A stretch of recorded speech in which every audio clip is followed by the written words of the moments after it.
Hello friends, एक बार फिर से स्लोप डिफ्लेक्शन मेथड जो था उस पर हम एक न्यूमेरिकल करा दिए थे। अभी ये अगला न्यूमेरिकल है और नेक्स्ट पार्ट है वीडियो का। अभी तक 2 पार्ट बन चुका है इस स्लोप डिफ्लेक्शन मेथड पे। अगर ये 2-3 पार्ट आप देखते हो, अगर आप थोड़ा सा समय देते हो तो आपका स्लोप डिफ्लेक्शन इक्वेशन से जो भी क्वेश्चन आएगा आप आराम से ही कर पाओगे एग्जाम में। और ऐसा भी है कि स्लोप डिफ्लेक्शन इक्वेशन से एक क्वेश्चन तो आता ही आता है। आप देख लीजिएगा प्रीवियस ईयर का कोई भी क्वेश्चन निकाल के, चाहे कोई भी स्टेट का हो, तो स्लोप डिफ्लेक्शन इक्वेशन से क्वेश्चन आता है। सिर्फ आप यहाँ से क्वेश्चन करते हो ना तो आपका क्लियर हो जाएगा और आप एग्जाम में बना सकते हो। तो जो भी क्वेश्चन है आप अपने से भी, अपने कॉपी पे भी लिख के और इसको बनाते चलिए मेरे साथ साथ ही। तो देखिए ये जो क्वेश्चन आया है वो महाराष्ट्र पब्लिक सर्विस कमीशन का है और 10 मार्क्स का क्वेश्चन आया हुआ है। ठीक है, तो देखिए क्या क्वेश्चन बोला है। Find the support movement for the continuous beam ABCD if the support B sinks by 1 centimetre, take E equals to 200 kilo newton पर mm स्क्वायर और I इक्वल्स टू 800 सेंटीमीटर का पावर 4। तो ये क्वेश्चन बोल रहा है और इसको स्लोप डिफ्लेक्शन इक्वेशन से फाइंड करना है। सपोर्ट मूवमेंट निकालना है। सपोर्ट मूवमेंट मतलब यहाँ पे यहाँ पे यहाँ पे यहाँ पे जो सपोर्ट है वहां पे मूवमेंट निकालना है। फाइनल मूवमेंट कितना होगा ये निकालना है। दोस्तों अभी तक आपने सिविल ज्ञान सिटी चैनल को सब्सक्राइब नहीं किया हुआ है तो प्लीज सब्सक्राइब कर ले। अगर आपको वीडियो थोड़ा सा भी अच्छा लगता है तो प्लीज लाइक करिए। और इस चैनल पे आपको BPSC या फिर जो भी इंजीनियरिंग से रिलेटेड एग्जाम का प्रिपरेशन कर रहे हैं उसका बहुत सारा कंटेंट आपको इस चैनल पे मिलेगा, जो कि सब फ्री ऑफ कॉस्ट है। तो आप यहाँ से तैयारी कर सकते हैं। तो आइए स्टार्ट करते हैं दोस्तों। सबसे पहले क्वेश्चन पढ़ लिया आप, सपोर्ट मूवमेंट निकालना है और वो स्लोप डिफ्लेक्शन इक्वेशन से निकालना है। यहाँ पे कोई भी लोडिंग नहीं है, इस बीम में कोई भी आपको लोडिंग नहीं लिखा हुआ है। तो यहाँ पे there is no loading on the beam ऐसे ही लिख दिए। लिखने का एक तरीका हो गया। इस कन्वेंशनल एग्जाम में थोड़ा बहुत आप नहीं लिखोगे तो मार्क्स उतना अच्छा नहीं आ पाता है, हो सकता है फुल मार्क्स नहीं दे, तो इसलिए ये सब थोड़ा बहुत लिखना पड़ेगा आपको। अब क्या है कि आपको सबसे पहले फिक्स्ड एंड मूवमेंट निकालना होता है। सब पे जितना भी है स्पैन, उस सब में जितना भी सपोर्ट है वो सब पे फिक्स्ड एंड मूवमेंट निकालना पड़ेगा। तो यहाँ पे कोई भी लोड नहीं है तो फिक्स्ड एंड मूवमेंट मतलब मूवमेंट ऑफ फिक्स्ड एंड ए पे जो मूवमेंट होगा वो 0 होगा, बी फिर BA पे 0 हो जाएगा, C पे 0 होगा, D पे 0 होगा, वो सब पे 0 हो जाएगा फिक्स्ड इन मूवमेंट, क्योंकि कोई भी लोडिंग नहीं है तो 0 होगा ही होगा।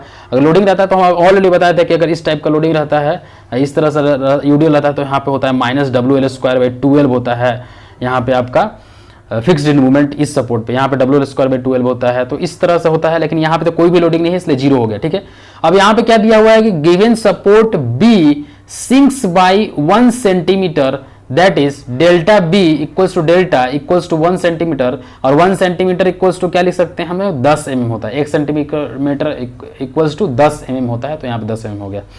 ठीक है, अब अलग अलग स्लोप डिफ्लेक्शन इक्वेशन लाएंगे। अलग अलग स्पेन के लिए, स्पेन AB के लिए अलग लगाएंगे, BC के लिए अलग लगाएंगे और CD के लिए अलग लगाएंगे।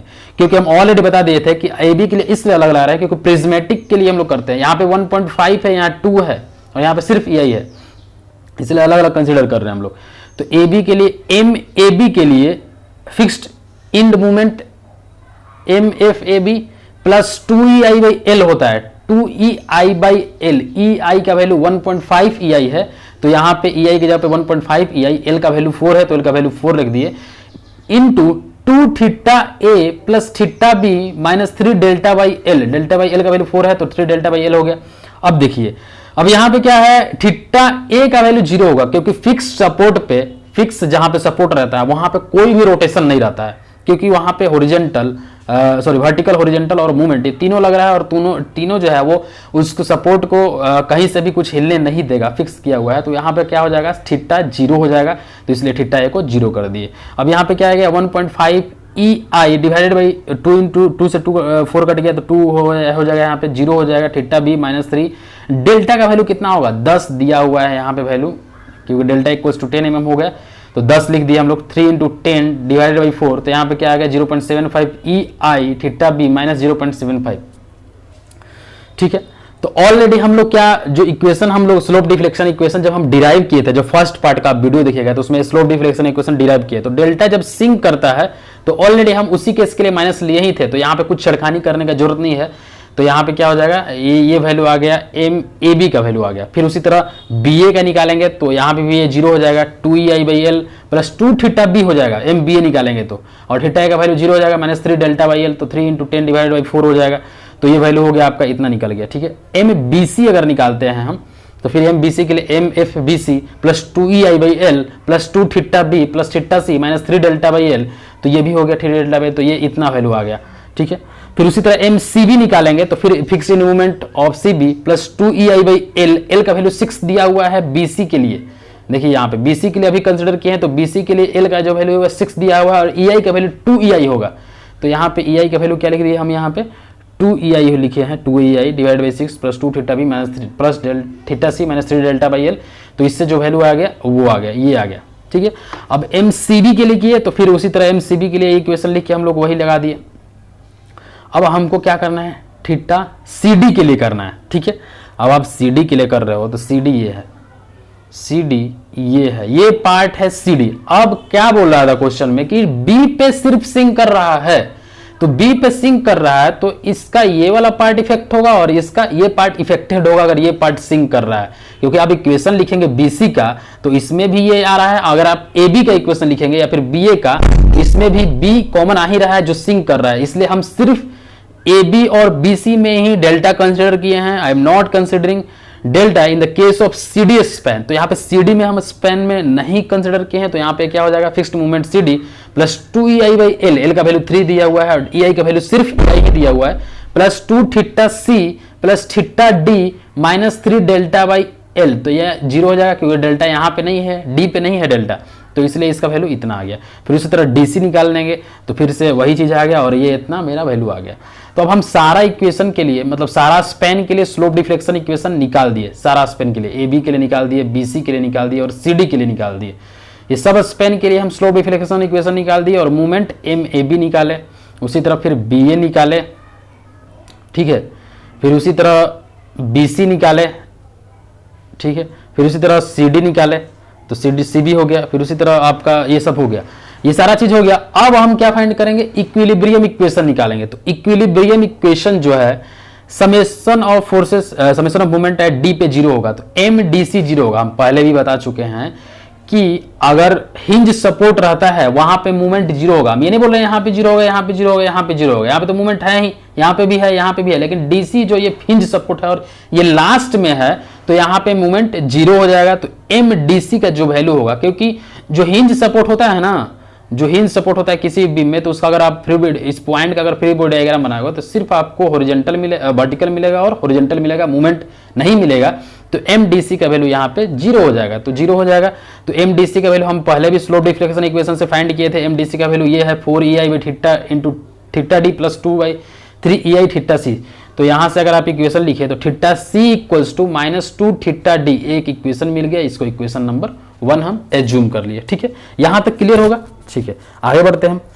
अब हम इक्विलिब्रियम इक्वेशन C पॉइंट पे निकालेंगे। तो C पॉइंट पे equilibrium equation MCB plus MCD equals to 0 होता है। मूवमेंट उस पॉइंट पे समेशन, एल्जेब्रिक समेशन 0 हो जाएगा, तो यहाँ पे 0 हो गया। अब MCB का वैल्यू स्लोप डिफ्लेक्शन इक्वेशन से जो भी आप निकाले थे, तो देख लीजिए यहाँ पे क्या निकाले थे। तो MCB का वैल्यू क्या निकाले थे आप, इतना निकाले थे, 4/3EI/θC प्लस 2/3EI/θB। तो ये सारा चीज़ हम यहाँ पे MCB का वैल्यू लिख दिए। फिर MCD का वैल्यू यहाँ पे इतना लिख दिए। ठीक है, देख सकते हैं आप यहाँ पे 4/3EI/θC। आप कॉपी में लिखते चलिए, सेम लिखते चलिए, आपका नोट्स भी बन जाएगा और आपको समझ में भी आएगा। ठीक है, तो यहाँ से अगर आप इस इक्वेशन को सिंप्लीफाई करिएगा तो आपका ये आंसर आएगा, θB - 7θD इक्वल्स टू 5। इसको इक्वेशन 2 मान लिए। सिंप्लीफाई कर सकते हैं आप, सिंपली कुछ नहीं करना है, θC वाला जो भी टर्म है उसको जोड़ देना है। ठीक है, θB वाला जो भी टर्म है उसको एक साथ जोड़ देना है और यहाँ पे θC का जो वैल्यू है -2θD पुट कर देना है और इससे आपको θB और θD में एक इक्वेशन मिल गया, इसको इक्वेशन 2 मान लिए। फिर इसी तरह अब B पॉइंट पे, B पे इक्विलिब्रियम इक्वेशन लगाएंगे तो MBA plus MBC equals to 0। यहाँ पे MBA का वैल्यू रख दिए, यहाँ पे MBC का वैल्यू रख दिए इक्वल्स टू 0। फिर से इसको सिंप्लीफाई कर लीजिएगा दोस्तों, क्योंकि सिंप्लीफाई करने में क्या है, सिर्फ θB और θB एक साथ जोड़ देना है, यहाँ पे EY वाला टर्म एक साथ जोड़ देना है और फिर इससे आपको एक इक्वेशन निकल गया और वहाँ पे θB equals θC equals to -2θD वो पुट कर देना है, क्योंकि इक्वेशन नंबर 1 में हम ऑलरेडी आए थे, तो इससे आपको एक इक्वेशन मिल गया, इक्वेशन 3। अब देखिए यहाँ पे थीटा बी और थीटा डी है इस इक्वेशन में, ठीक है। तीसरा इक्वेशन में इसमें भी थीटा बी और थीटा डी है। अब ये दोनों इक्वेशन को हम इक्वेट कर दे, इक्वेशन सॉल्व करने आता है ना, x plus y equals to 5, 2x plus 4y equals to 6, इस टाइप का इक्वेशन रहेगा दो वेरिएबल वाला।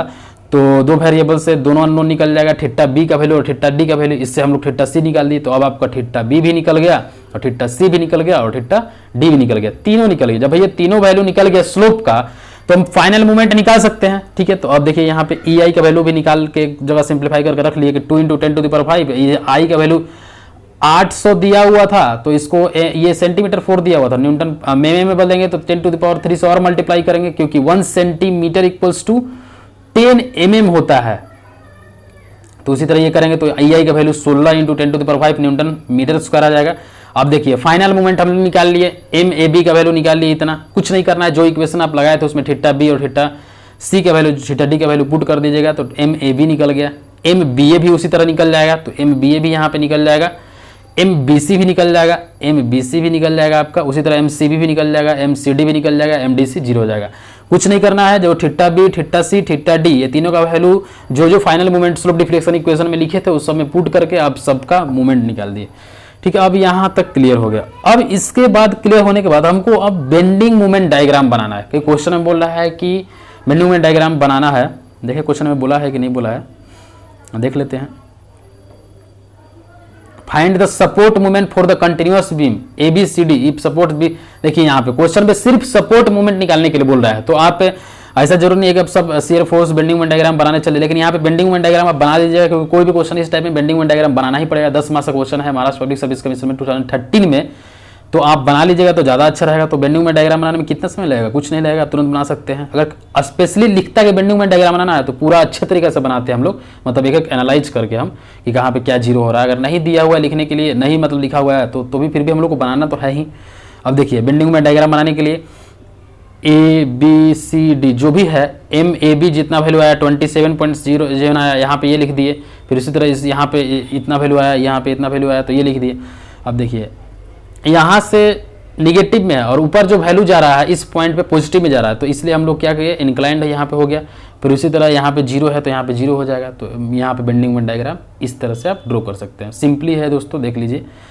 एम डी सी पे तो 0 होगा, तो यहाँ पे आप बेंडिंग मोमेंट डायग्राम 0 ही बनाओगे, ठीक है। अब आपको एक पॉइंट बी पे दिखना है। बी पे देखिए एम बी ए बी कितना है, -27 पॉइंट एम ए बी। देखिए यहाँ पे इतना है एम ए बी 27708 मतलब 2770.8 किलो न्यूटन मीटर, और एम बी ए कितना है 1454 मतलब 14451 किलो न्यूटन पर मीटर, ठीक है। ये है, तो यहाँ पे आप ड्रॉ कर लीजिए। तो यहाँ पे आप ड्रॉ करिएगा तो इस तरह से आएगा आपका बेंडिंग मोमेंट डायग्राम, इस तरह से, ठीक है। देख सकते हैं इसमें बेंडिंग मोमेंट डायग्राम एक्चुअली बनाना ही था, सिर्फ सपोर्ट मोमेंट ही निकालना था, तो इतना तक कर भी करके छोड़ सकते हैं, ठीक है। नेक्स्ट क्वेश्चन दोस्तों, अभी तक आपने सिविल ज्ञान श्री चैनल को शेयर नहीं किया हुआ है तो प्लीज़ शेयर कर लीजिए, और चैनल पर फर्स्ट है तो सब्सक्राइब कर लीजिए, ठीक है। ठीक है दोस्तों, अभी नेक्स्ट क्वेश्चन देखते हैं हम लोग यहाँ पे।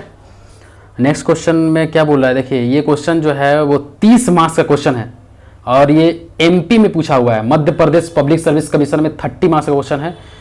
दोस्तों एकदम ध्यान से देखिएगा, ये थोड़ा सा लंबा क्वेश्चन है, पेशेंस थोड़ा सा रखना होगा। इसमें पूरी तरीके से बताएंगे कि शियर फोर्स डायग्राम कैसे बनाएंगे, बेंडिंग मोमेंट डायग्राम कैसे बनाएंगे, ठीक है। तो आप ध्यान से देखिए और अपने कॉपी में नोट करते चलिए, क्योंकि नोट नहीं करिएगा सिर्फ देखते रहिएगा तो समझ में नहीं आएगा, ठीक है। क्वेश्चन क्या बोल रहा है, determine the support movement for the continuous beam using slope deflection method, the relative value of moment of inertia is given in the figure and E is constant, ठीक है।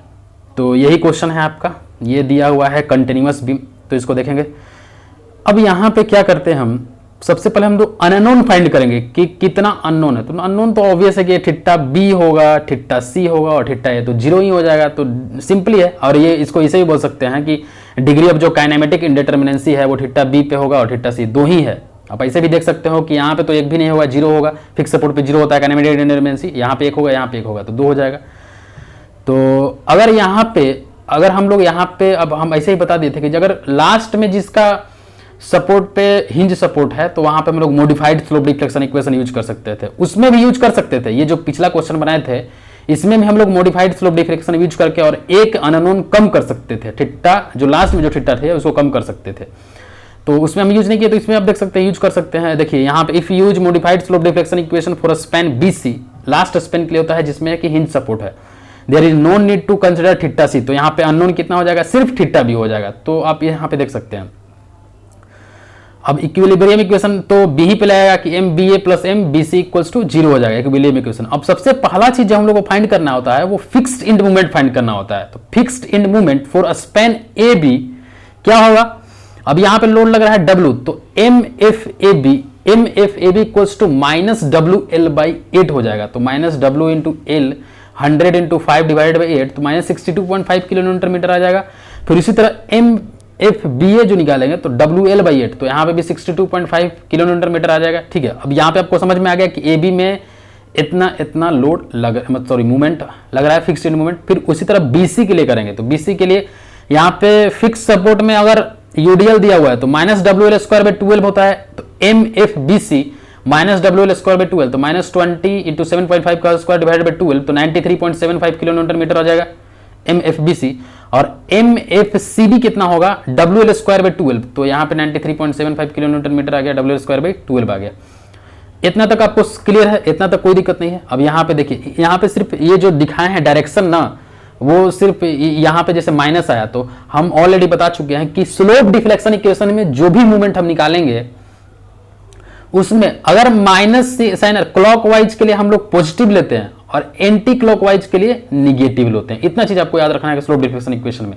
तो यहाँ पे माइनस आ रहा है, तो माइनस क्या होगा, एंटी क्लॉकवाइज होगा। तो यहाँ पे एंटी क्लॉकवाइज इस तरह से होता है, और क्लॉकवाइज इसमें क्लॉकवाइज होगा, तो ये क्लॉकवाइज। तो इसी दोनों का डायरेक्शन दिखा दिए यहाँ पे। ठीक है, अब BC के लिए क्या किया, यहाँ पे -WL² होता है, तो यहाँ पे -WL² में 93.75, ये क्या होता है, WL²/12 होता है, तो यहाँ पे WL²/12 हो गया। ये क्लॉकवाइज पॉजिटिव है तो क्लॉकवाइज।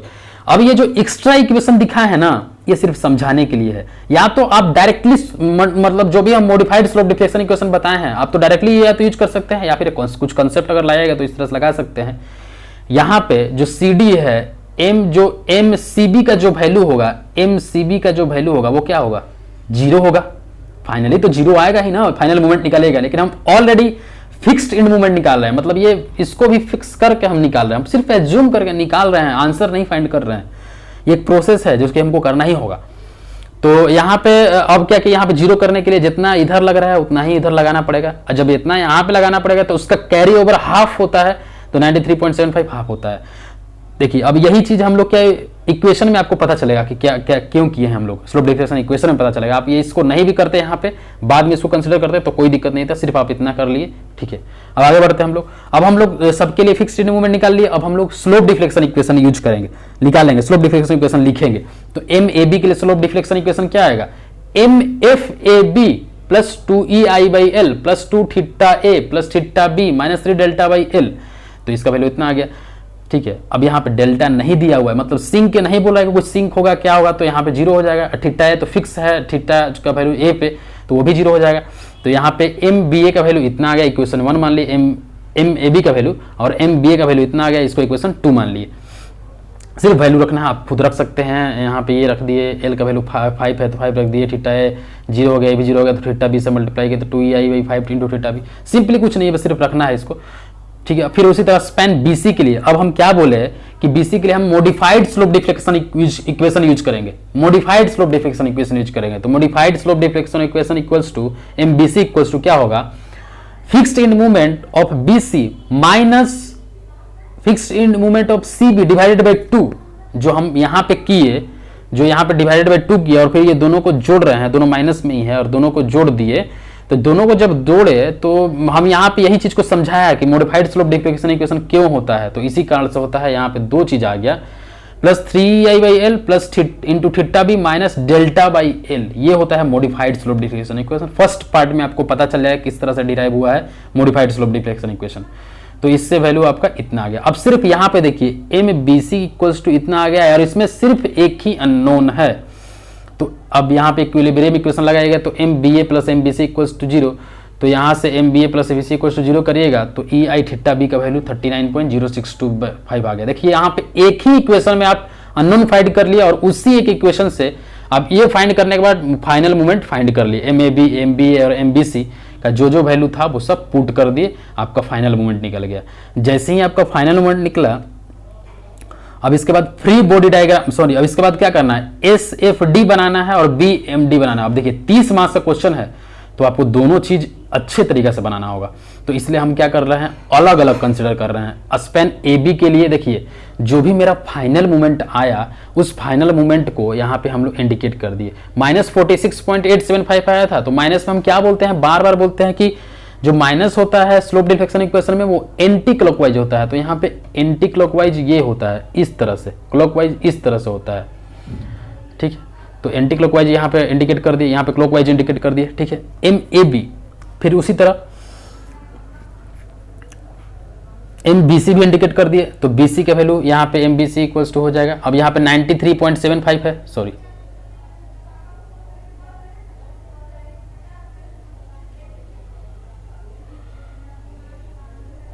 तो यहां पे देखिए 93.75 है, सॉरी, हाँ यहाँ पे देखिए बी के पे क्या है 93.75, यहाँ पे देख लीजिए। M B C equals to कितना है, M B C equals to -93.75, तो यहाँ पे -93.75 एंटी क्लॉकवाइज, तो एंटी क्लॉकवाइज। अब देखिए यहाँ पे एक चीज़ है, यहाँ पे जो आर ए का वैल्यू होगा, आर ए और आर बी, आर ए निकालना होगा और आर बी निकालना होगा जब आपको, तो आर बी का वैल्यू कैसे करेंगे हम, या तो आप डायरेक्टली मूवमेंट निकाल के कर सकते हो। देखिए पहले इसी में देख लेते हैं, आरबी में देखिए दो तरीका है। आप अगर इस पॉइंट पे मूवमेंट जीरो करते हैं तो क्या होगा, मूवमेंट जीरो करिएगा तो इस पॉइंट पे मूवमेंट जीरो कर रहे हैं, तो आर बी इंटू जितना ये वैल्यू है 7.5 है, तो आर बी इंटू 7.5 के। अब आर बी जो है इस तरह से लिख रहा है, तो ये सैगिंग मूवमेंट हो गया। सैगिंग वालों को हम, सॉरी, आरबी को हम मान लीजिए किसी को निगेटिव किसी को पॉजिटिव ले लिए यहाँ पे, तो माइनस आरबी इंटू 7.5, इसको अगर हम लोग माइनस में लिए आरबी वाला को, अब ये 93.75 ये उसके अपोजिट है, क्योंकि आरबी जो है इस तरह से लग रहा है, उसका मूवमेंट इस तरह से जनरेट होगा, और 93.75 वो इस तरह से है, उसका मूवमेंट इस तरह से जनरेट होगा, मतलब इसका अपोजिट है।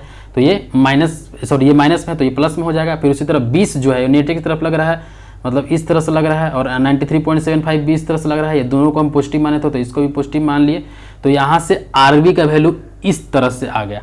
रिएक्शन का वैल्यू निकाले, जो आरबी जो रिएक्शन होता है अलग अलग कंसीडर करके, या फिर आप डायरेक्टली भी कर सकते थे। 20 जो है 20 इंटू जो स्पेन है 7.5 डिवाइडेड बाई 2 हो जाता है, प्लस 93.75 है डिवाइडेड बाई स्पेन करते हैं, इससे 87.5 किलोमीटर। या तो इस तरह से आरबी का वैल्यू निकाल सकते हैं तो सेम ही आएगा, या फिर इस तरह से निकालिएगा मूवमेंट जीरो करके, तो इस तरह से सेम ही आएगा। अब स्पेन बीसी में शियर फोर्स कहां पे जीरो हो रहा है ये देखेंगे।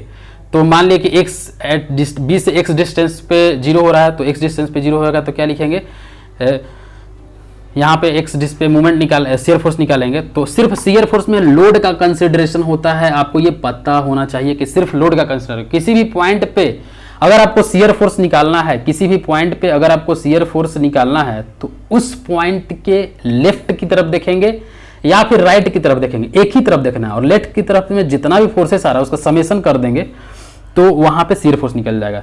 तो आपको इस पॉइंट पे निकालना है, एक्स पे निकालना है, तो एक्स की तरफ जितना भी फोर्सेस आ रहा है उसको हम लोग कंसिडर करेंगे। तो यहाँ पे आरबी आ रहा है, तो आरबी का वैल्यू कितना था 87.5 माइनस ये, अगर इसके इधर में ये भी तो लोड ही है ना यूडीएल, -20 इंटू एक्स आ रहा है, एक्स पे ये लोडिंग जितना पे लगेगा उतना ही पे ना यूडीएल लगेगा। तो -20 इंटू एक्स, तो एक्स का वैल्यू 4.375 आ गया। तो एम मैक्सिमम मूवमेंट कितना निकल गया, तो -93.75 और ये 87.5 into 4.375 -20 into 4.375 into 4.375 divided by 2, तो यहाँ पे 97.656 ये मैक्सिमम मूवमेंट निकल गया। अब मैक्सिमम मूवमेंट निकल गया तो यहाँ पे हो गया। अब एंड मूवमेंट डायग्राम बना लिए। अब एंड मूवमेंट डायग्राम बनाने के लिए क्या करेंगे, ए पे कितना एंड मूवमेंट आया, तो अभी आप निकाले थे ना, देखे थे ना, एम ए बी -46.875 आया, तो यहाँ पे एंड मूवमेंट डायग्राम लिख लिए, यहाँ पे -46.4875। फिर उसी तरह ए बी सी पे निकाल लिए, सबका निकाल लिए, सबका एंड मूवमेंट निकाल लिए यहाँ पे। और यहाँ पे जो मिड में एंड मूवमेंट होगा, जब यहाँ पे मैक्सिमम जो निकाले एंड मूवमेंट, तो वहाँ पे क्या होगा मिड में, सॉरी 2.5 पे, कहाँ पे मिड मूवमेंट बोले, क्वेश्चन देखते हैं पहले। 2.5 मतलब 2.5 पे कितना, मिड पे मूवमेंट कितना होगा फिक्स्ड इंड मूवमेंट, तो वही क्या लिखेंगे। अब नॉर्मली है, मतलब आप ये सिमिलर ट्रिंगल वाला भी फार्मूला लगा सकते हैं, या फिर डायरेक्टली ये सब क्वेश्चन, या 46.875 इतना तो होगा ही यहाँ तक, फिर ये इतना निकालना है जितना ट्रिंगल में है, तो कितना हो जाएगा 93.75 माइनस 46.875 डिवाइडेड बाई ये जितना स्पैन है इंटू 2.5 से मल्टीप्लाई करेगा तो 70.3125 किलोमीटर मीटर आ गया मिड पे।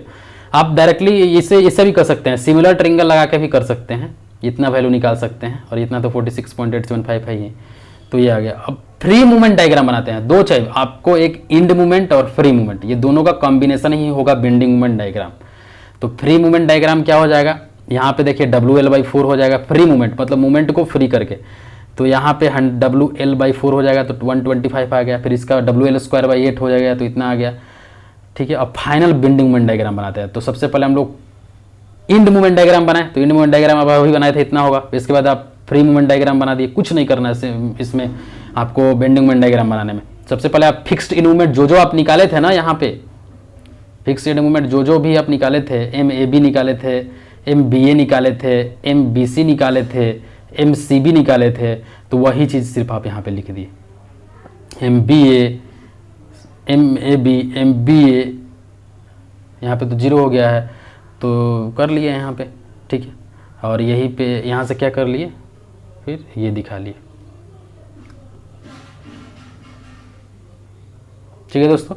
तो यहाँ पे आपको सब कुछ पता चल गया कि कैसे होगा क्या नहीं होगा, और यहाँ पे जो वैल्यू है इंडिकेट कर दिए, जितना जितना वैल्यू भी आया था वो, ये हो गया आपका bending movement diagram, final bending movement diagram. तो ये इस वीडियो में आप 2 ही क्वेश्चन रहने देते हैं, नेक्स्ट वीडियो में और एक क्वेश्चन है जो कि इंपॉर्टेंट क्वेश्चन है, उत्तराखंड पब्लिक सर्विस कमीशन में आया हुआ है, वो नेक्स्ट वीडियो में करेंगे दोस्तों। अभी तक अगर आपने सिविल ज्ञान सिटी चैनल को सब्सक्राइब नहीं किया हो तो सब्सक्राइब कर लीजिए, शेयर कर लीजिए, और अगर आपको वीडियो अच्छा लगता है तो प्लीज़ लाइक करिए। Thank you for watching this video, have a nice day.